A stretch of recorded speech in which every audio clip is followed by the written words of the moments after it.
একবার এক গ্রামে পশু পাখিদের মধ্যে খুব হইচই শুরু হলো, কারণ গ্রামের বাজারে নতুন একটা দোকান খুলেছে। দোকানদার আর কেউ নয়, চালাক শিয়াল।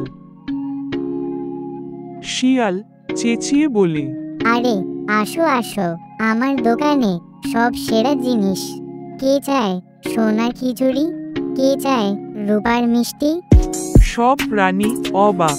সোনার খিচুড়ি, রূপুর মিষ্টি? ওরে বাবা, আমি না নিলে বানর গিন্নি খুশি হবে না। এটা তো নিতেই হবে।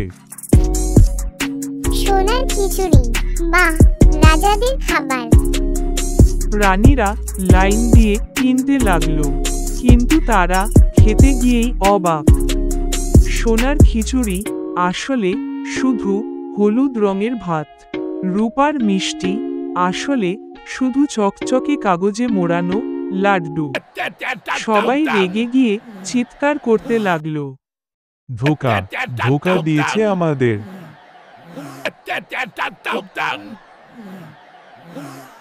কেন তুমি এটা করলে? আমি দুঃখিত। আরে ধোকা নয়, ব্যবসার কায়দা। ঠিক তখনই খুশিরাম এসে হাজির হলো। সে ঢোল বাজাতে বাজাতে গান ধরল। হাসি দিয়ে জিতবো সবাই, চালাকিকে হার মানাই। সবাই খুশিরামের দিকে তাকালো। সে বাঁশি বাজিয়ে এক প্ল্যান করলো। চলো সবাই মিলে আজকে একটা মেলা করি, যার জিনিস সবচেয়ে ভালো হবে সেই হিরো। সব প্রাণী রাজি হলো।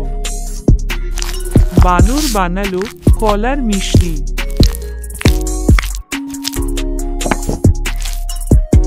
হরিণ বানালো ফলের জুস,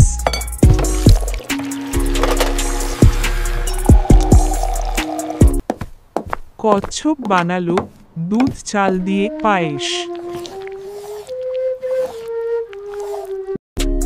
আর শিয়াল আনলো তার সোনার খিচুড়ি।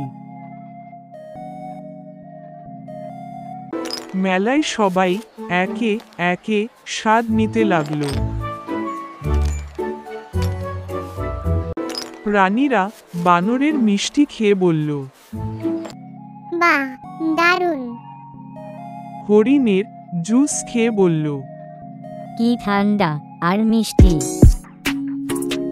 কচ্ছপের পায়েস খেয়ে সবাই একসাথে বলল, আহা, আহা, অপূর্ব। অপূর্ব। তারপর শিয়ালের সোনার খিচুড়ি আসতেই কেন বানর তুমি এটা চেঁচিয়ে করলে? উঠল। আমি দুঃখিত। আরে এ তো আবার সেই হলুদ ভাত। তুমি কেন ধোকাবাজ। তুমি এটা? সব প্রাণী হেসে উঠল।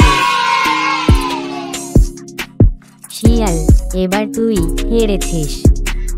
শিয়াল লজ্জায় মাথা নিচু করে পালিয়ে গেল। খুশিরাম হাততালি দিয়ে বলল, হাসলে সব সহজ, তাই তো বলি মিথ্যে দিয়ে কিছু হয় না, আসল জিনিসের জয় হয় সব সময়। সব প্রাণী খুশি হয়ে খুশিরামকে জড়িয়ে ধরল।